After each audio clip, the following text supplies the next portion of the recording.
जय श्री राम दोस्तों। मैं नरेंद्र सिंह एम के स्टडी यूट्यूब चैनल में आपका स्वागत करता हूं। जैसा कि हम KBS PRT पर क्लास चला रहे हैं, KBS PRT के लिए महत्वपूर्ण श्रृंखला पर ये क्लास मैं चला रहा हूं मैथमेटिक्स के लिए। और इसमें जो चैप्टर चल रहा था नंबर ऑपरेशन संख्या सैकड़िया पर चल रहा था, जिसकी आज लास्ट क्लास है। इसके बाद आगे की क्लास किसी और टॉपिक को लेकर करेंगे। हमने इसमें ऐसे महत्वपूर्ण क्वेश्चन आपको दिए हैं जिनमें या जिनसे बाहर KBS PRT में इस पैटर्न से बाहर कोई भी क्वेश्चन नहीं आएगा। ऐसे क्वेश्चन मैंने अपनी इन क्लासों में 10 प्रैक्टिस सेट, ये 10वां प्रैक्टिस सेट में दे रहा हूँ। ये 10 प्रैक्टिस सेट मैंने ऐसे बना दिए हैं जिनमें एक एक पैटर्न पर क्वेश्चन बिल्कुल निश्चित उनमें से ही आएंगे। उनसे अलग आपको पैटर्न वही होगा, संख्या चेंज हो सकती है, ऐसे क्वेश्चन आएंगे। इसमें भी ये क्वेश्चन लेकर हम चल रहे हैं। इसमें महत्वपूर्ण कुछ क्वेश्चन डाले गए हैं। जैसे क्वेश्चन कह रहा है कि 6 की पावर 333 है गुणा 7 की पावर 222 दिया गया है और 8 की पावर 111 के कितने अभाज्य गुणनखंड होंगे। प्राइम फैक्टर की बात कर रहा है वो कि इन संख्या के कितने प्राइम फैक्टर होंगे। प्राइम फैक्टर निकालने के लिए हम क्या करते हैं? प्राइम फैक्टर निकालने के लिए सबसे पहले दी गई संख्याओं को छोटी से छोटी आधार के रूप में बना लेते हैं। दी गई संख्याओं को छोटे से छोटे आधार के रूप में बना लेते हैं। जैसे मैं क्वेश्चन को हल कर रहा हूं। क्वेश्चन में दिया गया है 6 की पावर 333 गुणा 7 की पावर 222 दिया गया है। 8 की पावर दिया गया है 111। जितना भी जिसका खंड हो सकता हो संख्या का, हम उसे खंड कर लेते हैं, संख्या को उन्हें गुणा में कर लेते हैं। जैसे 2 को हम कर सकते हैं 2 तिया 6, ऐसा मैं लिख सकता हूं इसे। इस संख्या को मैं ऐसा तोड़ लूंगा, यहाँ पर 2 तिया 6। इसकी पावर आएगी हमारे पास 333 गुणा 7 को हम नहीं तोड़ सकते, 222 ही रहेगी। और 8 को हम 2 की पावर 3 लिख सकते हैं। 8 को लिख सकते हैं 2 की पावर 3, क्योंकि 8 2 का घन होता है। मैं इसे ऐसा लिख सकता हूं। सबसे फर्स्ट स्टेप में हम यही कार्य करते हैं। जो संख्या दी गई हो, जिस संख्या पर घात होती है, उस संख्या को छोटे से छोटे आधार के रूप में बना लेते हैं। अब हम इन पर जब ये कंडीशन होती है तो इसका नियम ये होता है कि यदि a गुणा b और गुणा c की पावर n दिया गया हो, जब इसे अलग अलग करें तो सबके ऊपर n आ जाती है। a की पावर n गुणा b की पावर n और गुणा c की पावर n, ये सबके ऊपर एक एक पावर आ जाती है। हम इसे ऐसा कर लेते हैं। ऐसे ही हम इस संख्या को जो हमने लिखी है इसे करेंगे। 2 की पावर जो होगा हमारे पास 2 की पावर 333 गुणा 3 की पावर भी 333 आएगा गुणा 7 की पावर 222 गुणा इसके साथ मल्टीप्लाई करेंगे तो होगा ये भी हमारे पास 2 की पावर 333। कितना आएगा? 2 की पावर 333। इससे ज्यादा हम नीचे वाले जो आधार हैं इनके इससे ज्यादा इसे कम नहीं किया जा सकता। इसे 2 को 2 के साथ जोड़ा जाए, गुणा में घातें जुड़ती हैं, 333 है, ये भी 333 है। इन दोनों को एक साथ हम जोड़ लेंगे। क्या आएगा? यहाँ पर हमें मिलेगा 600, 2 की पावर 666 गुणा 3 की पावर 333 आएगा और 7 की पावर 222 आएगा। मैं इसे ऐसा लिख लूंगा, ऐसा हो जाएगा ये। अब हम इन सब को आपस में जोड़ लेते हैं। देखो इसके साथ इसे जोड़ेंगे तो कितना आएगा, 600 के साथ इसे जोड़ेंगे तो 999 आएगा। 600, क्योंकि वो हमसे पूछ रहा है कि कितने अभाज्य गुणनखंड होंगे, तो इनके अभाज्य गुणनखंड निकालने के लिए जो पावर होती है हम पावर को जोड़ लेते हैं, जो पावर की संख्या आती है वो उसके अभाज्य गुणनखंड कहलाते हैं। हम इन्हें जोड़ेंगे, 666 प्लस 333, घातों की बात कर रहे हैं, घाते जोड़ रहे हैं हम, और प्लस 222, इसे इसके साथ जोड़ेंगे तो 999 होगा। 999 में जब हम 222 को जोड़ेंगे तो होगा 1221, ये आना चाहिए हमारे पास 1221, और 1221 हमें पहले ऑप्शन में दिया गया है। हम इस प्रकार क्वेश्चन को हल कर सकते हैं। जब भी प्राइम फैक्टर की बात करें, ऐसे क्वेश्चन निश्चित ही केवीएस पीआरटी में बनना तय है। जब भी ऐसी बात करें कि हमें इसकी घातों के में प्राइम फैक्टर देखने हैं, प्राइम फैक्टरों की संख्या बतानी है, तब हम इन्हें पहले सरल आधार के रूप में बना लेते हैं, छोटी से छोटी संख्या में। उसके बाद आप घातों को अलग अलग कर लेते हैं, जो बनता हो, एक से जो भी हो आप उसे ऐड कर लेंगे। जितने भी एक से होंगे उन सबको हम क्या कर लेते हैं, जोड़ लेते हैं।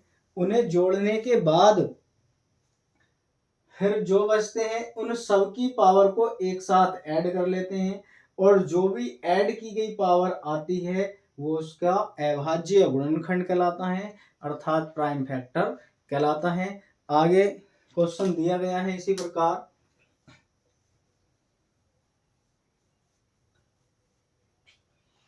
क्वेश्चन है 16 की पावर 0.16 गुणा 2 की पावर 0.36 है, इसके बराबर क्या होगा, ये हमसे पूछ रहा है कि इसकी वैल्यू कितनी होनी चाहिए। जब ऐसा दिया गया हो, अभी मैंने एक क्वेश्चन करवाया है कि उसमें आधार छोटे कर लेते हैं, तो मैं इसे क्या लिख सकता हूँ, इसे लिखा जा सकता है 2 की पावर 4 के रूप में लिख सकते हैं। 0.16 होगा गुणा 2 की पावर 0.36 आएगा। 2 की पावर 4 को हम 16 लिख सकते हैं, इसकी मल्टीप्लाई इसके साथ करेंगे। कुछ समय के लिए जब हम मल्टीप्लाई करें आपस में घातों में, तो अपने से पॉइंट हटा लीजिए, अपने माइंड में पॉइंट को हटा लें। गुणा करने के बाद 2 स्थान पहले पॉइंट लगाया गया है, और 2 डिजिट पहले ही आप फिर पॉइंट को प्लेस कर दें, दशमलव को प्लेस कर देते हैं। जैसे इसके साथ मल्टीप्लाई करेंगे तो 2 की पावर होगा हमारे पास, 2 की पावर कितना यहाँ पर होगा 64, 16 चौका 64, 2 स्थान पहले है, आप पॉइंट को प्रेस कर देते हैं, इनटू 2 की पावर 0.36 आएगा, इंटू 0.36 होगा। दोनों के आधार बराबर हैं, और जब दोनों के आधार बराबर हों तो गुणा में घाते जुड़ जाती हैं, गुणा में घातों को जोड़ लेते हैं। हम दोनों को एक साथ जोड़ेंगे, इसका पॉइंट हटा लें तो कितना होगा 100, 36 और 64 100 होगा। 2 की पावर में आएगा हमारे पास 100, 2 अंक पहले दशमलव है तो यहाँ पर दशमलव लगा देंगे, और दशमलव से बाद 0 की कोई वैल्यू नहीं है, कोई अंक नहीं है, तो 2 की पावर 1 होगा। और ये हमें जो मिला कितना मिलेगा 2 मिलेगा, जो हमारे पहले ही ऑप्शन में दिया गया है। हम इसे ऐसा हल कर लेंगे।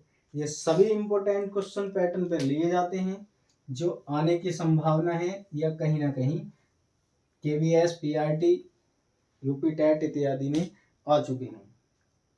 आगे क्वेश्चन कह रहा है यदि a star b equal to a star b बराबर 2a minus 3b plus ab, तो 5 स्टार 2 प्लस 5 स्टार 3 बराबर है 5 स्टार 3 बराबर होगा। हमें ये वैल्यू निकालनी है। क्या होगा, हम इसे लेकर चलते हैं। क्वेश्चन हमें ये दिया गया है a star b 2a minus 3b और प्लस के ab, ये होगा। हम इसे लिखेंगे। पहले मैं लेकर चलता हूं 5 स्टार 2 को। 5 स्टार 2 ए के स्थान पर कितना है 5 है और बी के स्थान पर है 2। ऐसे क्वेश्चन ज्यादातर परीक्षाओं में देखने को मिल रहे हैं। जहां पर ए है वहां पर लिखेंगे 5 और जहां पर बी है वहां पर लिखेंगे हम 2। इसमें रखें 2 इंटू 5 होगा माइनस 3 इंटू 2 आएगा और प्लस ए भी दिया गया है। ए के स्थान पर 5 है और बी के स्थान पर दिया गया है 2। हम इसे ऐसा लिखेंगे। इसके बाद इसकी मल्टीप्लाई करें। 5 दुना 10 होगा माइनस के 6 आएगा और 5 दुना 10 होगा। दोनों को ऐड करेंगे 10 और 10 20 और माइनस 6 होगा इक्वल टू हमारे पास 14 निकल कर आएगा 14 यानी कि। दूसरा हमसे कहा गया इसमें 5 स्टार 3 5 स्टार 3 ए के स्थान पर 5 है और बी के स्थान पर 3 है। हम इसमें रखेंगे 2 इंटू 5 माइनस 3 इंटू 3 प्लस ए के स्थान पर होगा 5 और इंटू हमारे पास ये बी के स्थान पर होगा 3। 5 दुना 10 आएगा 3 तिया माइनस के 9 है प्लस 5 तिया 15 है।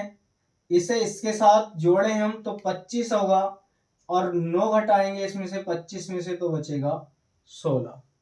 हमसे पूछ रहा है वो 5 स्टार 2 प्लस 5 स्टार 3 की वैल्यू क्या होगी।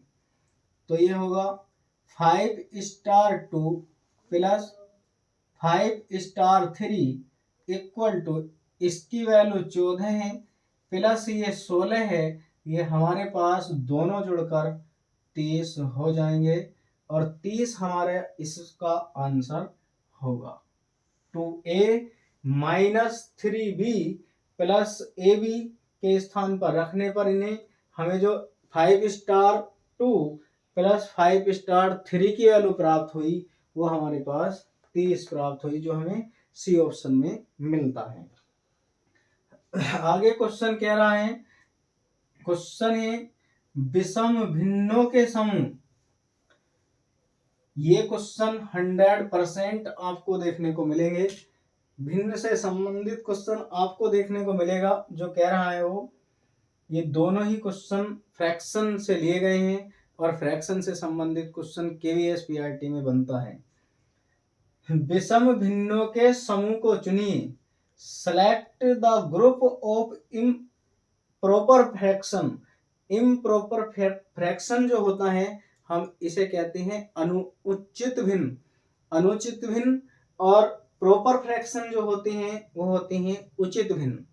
इम्प्रॉपर दिया गया है, हमसे वो कह रहा है कि ऐसे भिन्न के जोड़े को चुने, इसमें से ऐसा समूह चुने ऑप्शन में से जो इम्प्रॉपर हो, जो अनुचित भिन्न को दर्शाता है। ऐसा इनमें से कौन सा जोड़ा है। देखिए सबसे पहली बात तो आप ये देखें, इम्प्रॉपर भिन्न जो होती है, जो अनुचित भिन्न होती है, उसमें कंडीशन ये लगाते हैं। वैसे इस क्वेश्चन में ज्यादा कुछ है नहीं। यदि हम P बटे Q के रूप में किसी भिन्न को लिखें तो इसकी कंडीशन ये होनी चाहिए कि P बड़ा होना चाहिए Q से, यानी कि अंश बड़ा होना चाहिए हर से, नोमिनेटर बड़ा होना चाहिए डिनोमिनेटर से। ऐसी कंडीशन हम इसमें लगा देते हैं। हमें पता लग जाएगा कि कौन सी भिन्न इम्प्रॉपर भिन्न है, कौन सी भिन्न अनुचित भिन्न है और कौन सी भिन्न उचित भिन्न है। देखें हमने कंडीशन बताई है P बटे Q, यानी कि इसमें अंश कैसा होना चाहिए? अंश बड़ा होना चाहिए, अंश होना चाहिए बड़ा और हर होना चाहिए छोटा। हर होगा छोटा। ऐसी भिन्न को हम क्या कहते हैं?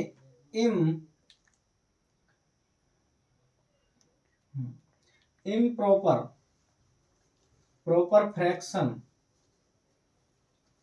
फ्रैक्शन कहते हैं। इसमें आपको दिख रहा होगा 1/5 है तथा 2/5 है। इन दोनों भिन्नों के जो अंश हैं दोनों छोटे दिए गए हैं। बी में 1/3 तथा 1/5 है, ये भी उचित भिन्न है, प्रॉपर भिन्न है।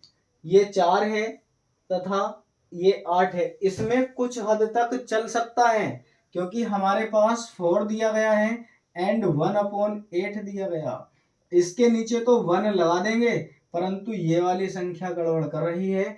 इसमें नीचे वाला जो डोमिनेटर है, जो हर है, वो बड़ा है, इसलिए ये इम्प्रॉपर भिन्न बन जाती है, प्रॉपर भिन्न नहीं है। 7/5 है तथा 4/3 है। इन दोनों में ही जो नोमिनेटर दिया गया है, जो अंश दिए गए हैं, दोनों बड़े हैं, नीचे वाली संख्याओं से बड़े हैं। और जब ऐसी कंडीशन हो तो वहां पर इम्प्रॉपर भिन्न बन जाती है, अनुचित भिन्न होती है। यही हमसे पूछ रहा था कि इस समूह में कौन सी इम्प्रॉपर फ्रैक्शन है, कौन सी भिन्न विषम है। तो विषम भिन्न 7/5 तथा 4/3 होगी। ये क्वेश्चन कह रहा है। और फ्रैक्शन से केवीएस पीआरटी में एक क्वेश्चन बनना बिल्कुल ही निश्चित बात है। ये बिल्कुल 100% क्वेश्चन दिखाई देगा।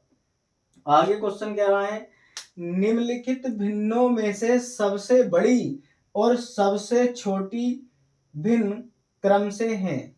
सबसे बड़ी और सबसे छोटी भिन्न, ये 4 ऑप्शन दिए गए हैं। इनमें से कौन सी भिन्न सबसे छोटी है और कौन सी भिन्न सबसे बड़ी है, ये हमसे कह रहा है। Among the following fraction the largest and smallest, सबसे बड़ी और छोटी फ्रैक्शन रेस्पेक्टिवली, कौन सी इनमें से भिन्न बड़ी और छोटी है, ये हमसे पूछ रहा है। ऐसा करने के लिए आप देखें, पहले इसे सरल बना लेते हैं। जैसे 1/2 दिया गया है, 1 को 2 से भाग नहीं होगी, मैं यहाँ पर पॉइंट लगा दूं तो होगा 5 आएगा, 5 दूनी 10 हो जाएगा। मैं इसके पीछे 0 लगा सकता हूं, कोई फर्क नहीं पड़ेगा। आगे दिया गया है 1/3। यदि मैं 1 को 3 से भाग करूं तो यहाँ पर 0, 3 3 9 और 3 3 9 चलता रहेगा। दूसरा दिया गया हमें इसमें तीसरे नंबर पर 4/5। 4 से 5 को भाग नहीं होगी, आप पॉइंट लगाएं तो यहाँ पर आएगा 5 अट्ठे 40, ऐसा लिख सकते हैं हम उसे, 5 अट्ठे 40 होगा। दूसरा 5/6 दिया गया है, 5/6, मैं इसमें पॉइंट लगाऊं तो 50 होगा और 6 अट्ठे 48, यहाँ पर कितने बचेंगे? 2 बचेंगे और 6 तिया 18, फिर ऐसे ही ये आगे चलती रहेगी।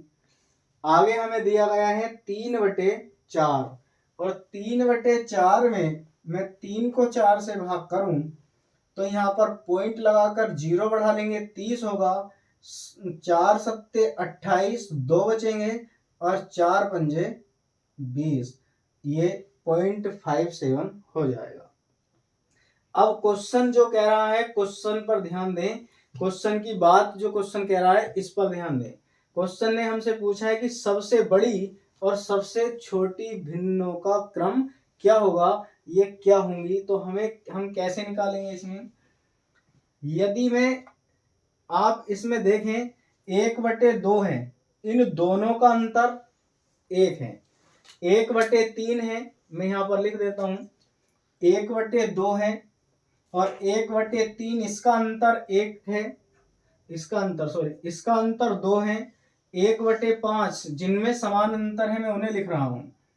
4/5 है, 4/5 में अंतर समान है, 1 का अंतर आ रहा है। 5/6 है, 5/6 में भी हमारे पास कितना है, 1 का अंतर है। 3/4 है और 3/4 में भी हमारे पास 1 का अंतर है। जब किसी भी संख्या में अंतर समान होते हैं तो ऐसी भिन्न का पता करना बहुत ही आसान हो जाता है कि कौन सी बड़ी भिन्न है और कौन सी छोटी भिन्न है। देखिए जो ऑप्शन में दिए गए हैं आप उनसे चेक करें। तो हमारे पास मैंने भाग कर भी देखे हैं, इसमें सबसे छोटी भिन्न जो नजर आ रही है, सबसे छोटा ये है 1/3। सबसे छोटा क्या बन रहा है इसमें, 1/3 बन रहा है। और सबसे बड़ा जो बन रहा है, सबसे बड़ा बन रहा है 5/6। 5/6 बन रहा है। अब आप चेक करें जो हमें दिए गए थे कि वो क्या क्या है। यदि मैं इस भिन्न को ऐसा लिखूं, 5/6 और 3/4 लिखा, इन दोनों में बड़ी और छोटी कौन सी है, मैं ये देखूं, मेरे पास 1/3 था, ठीक है। इन दोनों में बड़ी और छोटी देखें तो इसकी इसके साथ मल्टीप्लाई करें और इसकी इसके साथ मल्टीप्लाई करें और जिधर को करें उसके नीचे लिखें 5 चौक 20 होगा और इसकी इसके साथ करेंगे तो हमारे पास आएगा यहाँ पर 6 तिया 18। तो ये जिस भिन्न की तरफ संख्या बड़ी आती है वो बड़ी होगी, लेकिन ये एक ही कंडीशन में कार्य करती है जब दोनों में अंतर समान होना चाहिए। भिन्नों के अंश और हर में अंतर बराबर हो तब ये कंडीशन फॉलो होती है। फिर हमसे कहा गया था 1/3 है। आप अगर ये तरीका भी नहीं आता है तब आप इस वाली कंडीशन को मैंने दिखाई है, ये सबसे छोटी है और ये सबसे बड़ी है। हमें ऑप्शन में जो मिल रहा है ये पहले ऑप्शन में मिल रहा है 5/6 एंड 1/3। हम इसे ऐसा लिख सकते हैं और यही बात हमसे वो पूछ रहा था। केवीएस पीआरटी के लिए हमने 10 प्रैक्टिस सेट दिए हैं और ये 10 प्रैक्टिस सेट नंबर ऑपरेशन संक्रिया पर चलाए गए हैं, जिनमें जितने भी प्रकार के क्वेश्चन बनने की पॉसिबिलिटी होती है वो सभी प्रकार के क्वेश्चन मैंने करा दिए हैं और इनसे बाहर क्वेश्चन नहीं आएगा। जिस दिन पेपर हैं 21 फरवरी से पेपर हैं केवीएस पीआरटी के, वैसे तो 7 तारीख से ही स्टार्ट है, 7 फरवरी से। हम आपको पहले पेपर का ये एनालिसिस कराएंगे, हमने कितने पैटर्न पर क्वेश्चन कराए हैं और उसमें से कितने आए हैं। आगे की जो क्लास हम रन करेंगे वो ज्यामिति के खंड पर कार्य करेंगे। ज्यामिति के खंड से जो क्वेश्चन आते हैं हम उन क्वेश्चनों को करवाएंगे। हमारे एमके स्टडी में एक यूपी टेट और एस टेट के लिए स्पेशल बैच स्टार्ट हो रहा है, जिसके लिए आपको स्क्रीन पर स्टडी यूट्यूब चैनल में यूपी टेट और एस टेट के लिए एक स्पेशल बैच शुरू होने जा रहा है, जिसके लिए आपको स्क्रीन पर एक नंबर दिखाई देगा जो ये है 6396930010। आप किसी भी जानकारी के लिए उस पर संपर्क कर सकते हैं। हम जो ये बैच चला रहे हैं इसमें बहुत कम समय में अच्छा मैथड आपको प्रदान करेंगे, जिसमें 120 प्लस आने की पॉसिबिलिटी होगी। जैसा कि आप जानते हैं एक शिक्षक भर्ती, बड़ी शिक्षक भर्ती देखने के लिए मिलेगी और वही सफलता पाते हैं जो पहले से अपना कार्य स्टार्ट कर देते हैं, जो अपनी तैयारी में लग जाते हैं। हम एक बैच स्टार्ट कर रहे हैं, जो भी इसमें इच्छुक हैं, जो भी आप इसमें तैयारी करना चाहते हैं, आप हमें स्क्रीन पर दिए गए नंबर पर कांटेक्ट कर सकते हैं, हमसे संपर्क कर सकते हैं। हमारे एमके स्टडी यूट्यूब चैनल को ज़्यादा से ज़्यादा सब्सक्राइब करें, वीडियो को लाइक करें, शेयर करें और हमें कमेंट करें, बताएं कि हमारा प्रयास आपके लिए कैसा रहा। आज के लिए इतना ही, जय।